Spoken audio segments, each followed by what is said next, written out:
ये साधक जो अपनी दिनचर्या ठीक नहीं रखते, ये उनके जीवन के लिए बहुत हानिकारक विषय है। हमारे लिए जितना नाम जप आवश्यक है, उतना ही प्राणायाम आवश्यक है, उतना ही व्यायाम आवश्यक है, उतना ही टहलना आवश्यक है, उतना ही सोना आवश्यक है, उतना ही सात्विक आहार आवश्यक है। ये बिल्कुल ध्यान रखें। तेरे दिन देखते हैं ना, ये बीमारी वो बीमारी, ये परेशानी वो परेशानी।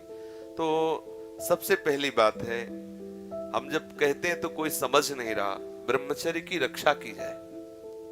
ब्रह्मचर्य बहुत बड़ा अमृत तत्व है।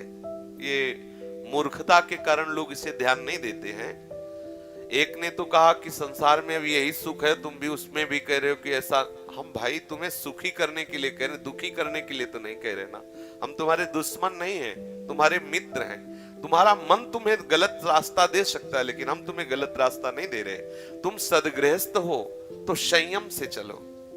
सदगृहस्थी में भी एक आप सोचो, आप रात दिन पशुता का व्यवहार करके मलिन मन के द्वारा शांति प्राप्त करना चाहते हो, आनंद की अनुभूति करना चाहते हो, कैसे हो सकता है? आप जब बीमार हो, आज नहीं आज तुम्हारी यौवन अवस्था तुम्हें समझ में नहीं आ रहा, लेकिन ये तुम्हारी आदत तुमको कल कहां पहुंचा देगी तुम्हें पता नहीं। जब पहुंच जाओगे तब कोई रास्ता नहीं। कितने ऐसे बच्चे हैं जो इस बात में दुखी हैं कि मैं क्या करूं, आत्महत्या कर लूं? ऐसे आते हैं, कितने प्रश्न ऐसे आते हैं कि क्या मैं आत्महत्या कर लूं? देखो पहुंचा दिया, यहां आपके मन ने वहां पहुंचा दिया जो अंतिम दुर्गति का केंद्र है।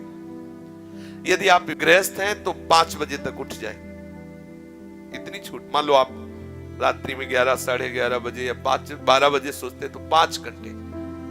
अगर आप दिन में नहीं सोते तो 6 बजे तक उठे। सूर्य उदय हो रहा हो, आप सो रहे हैं, चाहे गृहस्थ हो चाहे विरक्त हो, आप बिल्कुल नष्ट हो जाएंगे। आपकी आयु नष्ट होगी, आपकी बुद्धि भ्रष्ट होगी, आप ब्रह्मचर्य रह नहीं सकते।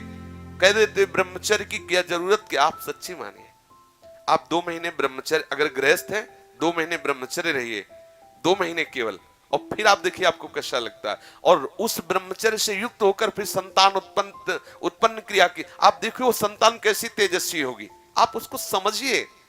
आप जिसे बिल्कुल साधारण बात समझ रहे हैं, आप समझ रहे हैं आपको छूट मिल गई विषय भोगों के लिए, नहीं, सावधान। कुछ दिनों बाद आप ऐसे ऐसे रोगों से ग्रसित हो जाएंगे कि आप चलने लायक नहीं होंगे। आप खुद देख लीजिएगा, कुछ दिन बाद ऐसी आपकी इंद्रियां हो जाएंगी कि साधारण बातों में आप ब्रह्मचर्य रहित हो जाएंगे, सोच में ब्रह्मचर्य रहित हो जाएंगे, साधारण घर्षण में आप ब्रह्मचर्य रहित हो जाएंगे।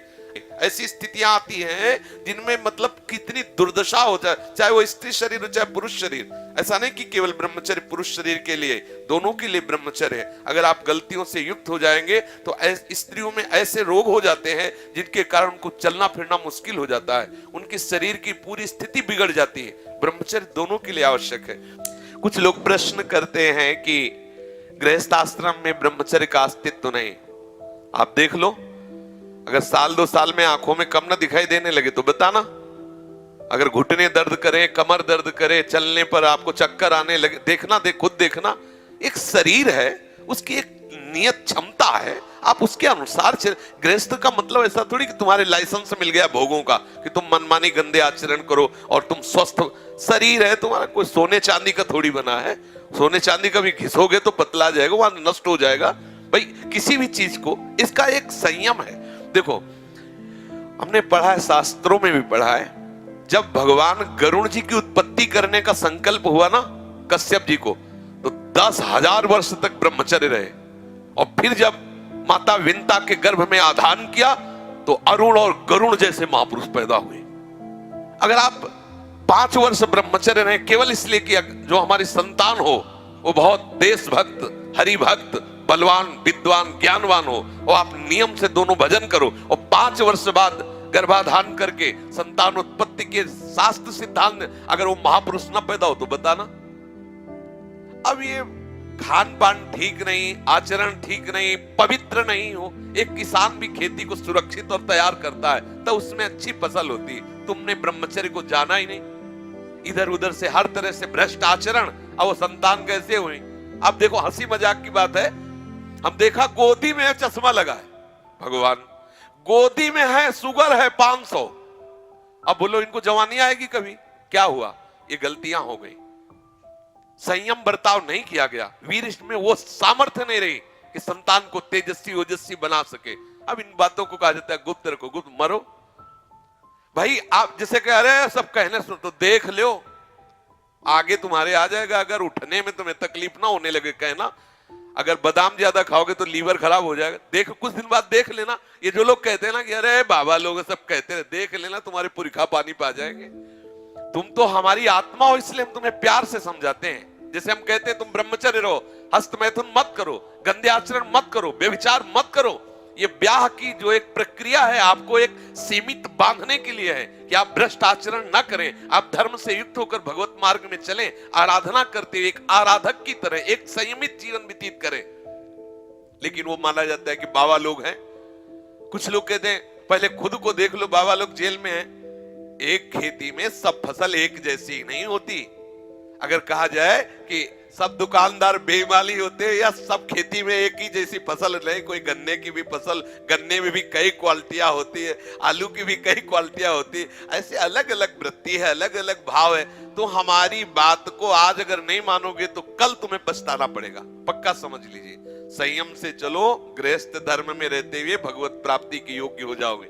जब आपको ऐसा लगे आपके पास तो व्यवस्था है, लगा कि अब मैं नहीं रह सकता, तो भगवान ने आपको इसीलिए रास्ता दिया गृहस्थ का कि आप पति पत्नी मिलकर के काम पर विजय प्राप्त करें। इसलिए नहीं दिया कि आप भ्रष्ट होते रहें। समझिए, आपके पास किला है, किले की आड़ से आप अपने को बचा सकते हैं, लेकिन विरक्त मैदान की लड़ाई है। ये जो लोग कहते हैं ना कि गुप्त रूप से नहीं, भूले न दे कुमार, ऐसा नहीं होता। तुम भ्रष्ट आचरण वाले, तुम्हारे पास चश्मा ही नहीं जिसे जानते हो कि कैसे विरक्त रहते हैं। रात दिन चलते हुए सच्चिदानंद तत्व में स्थित रहते, तुम्हें क्या पता। तुम्हें लगता है बाबा लोग हराम की खाते मौज मस्ती से रहते, हमको उपदेश करते हैं। अगर हमारी तरह तुम बैठ जाओगे ना, जैसे हम तुम्हें कह दें कि ऐसे रहो, तुम्हारे होश उड़ जाएंगे। ऐसे तो खिलवाड़ समझते हो क्या? मनी राम को पकड़ के ठीक प्रभु के चरणारविंद में लगाए रहना, तुम इसे खेल समझते हो क्या? एक बार भगवान शंकराचार्य जी ने देखा कि वो मछली पकड़ने वाले वो ऐसे एकदम एकाग्र हुए, ऐसे नहीं, वो बंसी डाल ऐसे बैठे हैं। नजदीक गए, बोले भैया कितने रुपए कमा लेते हो? बोले सुबह से शाम तक लगे रहते हैं, 50 रुपए तो आ ही जाते हो पहले के समय, शंकराचार्य जी के समय। बोले ठीक है, हम तुम्हें 2 घंटे के 50 रुपया दिलवाएंगे, बस तुम आश्रम में बैठ के नारायण नारायण नाम का कीर्तन करो, बढ़िया भोजन मिलेगा। चलो लियो आ गए। अब वो आश्रम में कहा बैठो नारायण नारायण करो। जे ही बैठे और नारायण, तो उनको आग लगी। बोले महाराज हमें वो ठीक, वहां अगर एक को न मिले तो ठीक, तुम्हारे यहाँ नारायण नारायण नहीं। भजन करना जानते हो? कोई खिलवाड़ समझते हो? थोड़ी देर निर्विषय होकर मन को प्रभु में लगा के देखो क्या दशा होती है। तो वास्तविक जीवन जीने की चेष्टा करो। गृहस्थी कोई वो मार्ग नहीं कि तुम गंदे आचरण से चलो, ऐसा नहीं है। हम आपको दिखाएं, पति पत्नी सहित हैं और आजीवन ब्रह्मचर्य का नियम लिए हैं, और 35 साल की अवस्था है, दोनों सुंदर हैं, अपने ही समाज में है, अपने ही पास है। ऐसे कितने लोग, एक तो थोड़े, ऐसे कितने हैं 30-35 की अवस्था, आजीवन के लिए संकल्प वृंदावन में करके संकल्प करके। अब बोलो कितनी बड़ी हिम्मत की बात है। दोनों नौजवान हो और संयम से भजन करने का नियम तो ये है। अब इनको कौन भ्रष्ट कर सकता है? जब स्वयं की सुंदरी पत्नी के साथ उन्होंने संयम का नियम ले लिया तो इन्हें कौन भ्रष्ट कर सकता है? ये जो उद्दंडता है इसे छोड़ो, बहुत हानि है, बहुत हानि। ब्रह्मचर्य हानि का मतलब है तुम रोज मर रहे हो, रोज मृत्यु को गले लगा रहे हो। एक नियम से चलो, एक संयम से चलो, जो एक शास्त्र मर्यादा है, तो उससे क्या होगा कि आप आनंदित रहोगे और एक दिन आपको वैराग्य हो जाएगा। उद्दंडता करोगे तो ये माया है, तुम्हें नष्ट कर देगी। 4 दिन का जीवन है, जितना आपका वीर क्षय होता जाएगा उतने आपके यंत्र सब खराब होते जाएंगे। अभी जवानी है ना, तो अभी नहीं समझ में आते, बाबा जी चिल्ला, ऐसे कितने लोग बोलते बाबा जी कहता है ऐसा वैसा। बाबा जी नहीं कहता, देख लेना, परिणाम देख लेना। ये तुम्हारे जितने भी अंग हैं, जो प्रधान अंग हैं, इनको जब वो पहुंचेगा नहीं ना, तो ये सब देखो, गाड़ी में ना डालो पेट्रोल तो खराब हो जाएंगे। और इसके बाद आप अच्छे अच्छे पदार्थ पाओगे तो लीवर में उतनी सामर्थ्य नहीं रहेगी, वो पचाना बंद कर देगा, आपकी बहुत हानि हो जाएगी। संयम से चलोगे तो आनंदित रहोगे। संयम एक बहुत बड़ा पावर है। सोचो कितना आनंद है उसके रोकने में, जिसके निकालने में आप आनंद समझते हो। ये शास्त्र जो अनुभवी महापुरुषों ने किया है, लिखा है, तो उसको हमें अनुभव करने की जरूरत नहीं, अपने गुरुजनों की बात मान लेते हैं। देखो, एक होता क्रिया से अनुभव करना और एक होता ध्यानस्थ अनुभव करना। क्रिया में तो तुम चूक कर सकते हो क्योंकि बहिर्मुख हो, लेकिन ध्यानस्थ में बिल्कुल ठीक वही अनुभव होगा जो तुम्हारे मन में आ रहा है। जो तुम्हारा मन अनुभव कर रहा, ठीक ध्यान के द्वारा योगी वही बात अनुभव कर लेता है और वही बात लिख, जो संत जन लिखे हैं तो बोले ये मेरे अनुभव की बात, मेरे अनुभव को उन्होंने क्रिया नहीं की, उन्होंने क्रियात्मक मन को पकड़ा और उसका अनुभव करके वो लिख रहे हैं। हमें बात मान लेनी चाहिए। गृहस्थी में हो, कभी आवश्यक हुआ संतानोत्पत्ति के लिए काम क्रीड़ा करो, जो नियम है उसके अनुसार चलो, कोई रोक नहीं। हम सब ब्रह्म ऋषियों की संतान हैं। आप देखो आचार्य महापुरुषों की संतानें नहीं हुई क्या?